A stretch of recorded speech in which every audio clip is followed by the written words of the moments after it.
Hey everybody, hope you are well. I wish I were in the northwest corner, but I'm back in Hartford today, where I'm spending probably about 2 full days a week, and back in the district on a screen way too much, looking outside my window, looking forward to getting outside when I can.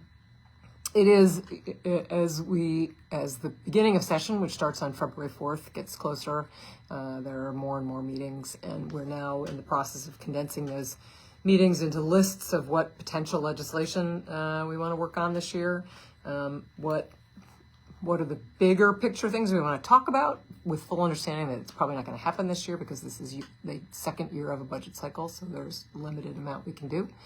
And sort of putting, creating a list, basically. I am definitely a list person. I have several going now in various Post-it notes on my desk, but also in various notebooks that I carry with me everywhere we go. One of the meetings we had today was a fiscal briefing.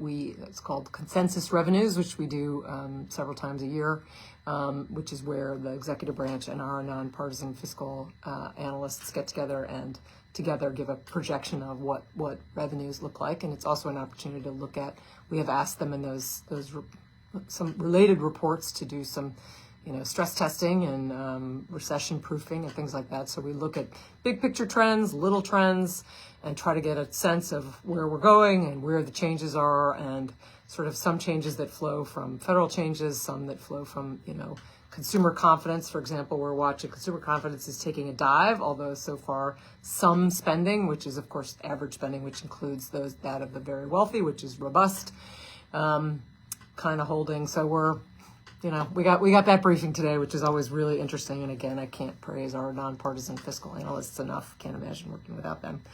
Wanted to note a couple of upcoming events. Joanne Bourgeois, who is the executive director of Community Health and Wellness, which runs the health clinic in Canaan, is giving a presentation at the Colonial Theater in Canaan on the 20th at 6:30. I think you have to register. I'll include information in the newsletter. That should be a really good conversation, if sobering, about some of the economic realities.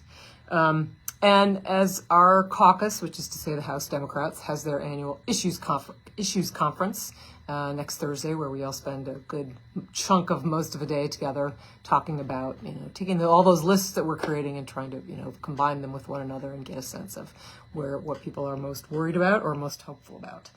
I wanted to also just, there's a lot of scary things out there some of which are state related and some of which aren't. And, believe me, they're running through my mind. But I wanted to focus on, I was at a rally this weekend and watched some really good policing.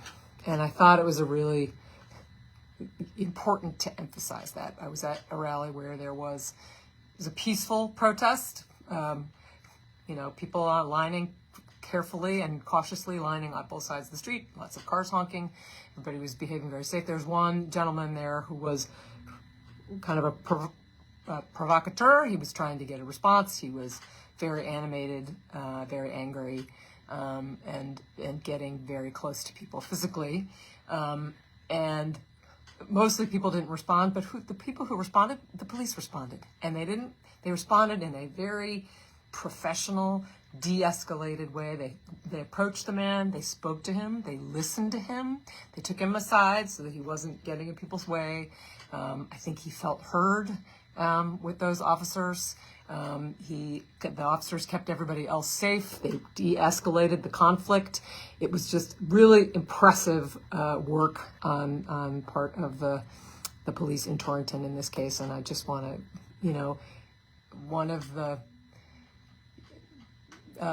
corrosive things about some of the actions we are seeing nationwide is that that is not the local police who are behaving that way, who are, highly trained and the ones who are really focused on community and relationships. And I just wanted to note that it was a real pleasure to see really good, positive police work going on in the midst of all this when we see a lot of some other negative examples. So I hope you have a good holiday weekend. I hope you have a holiday weekend, and we'll see you next week.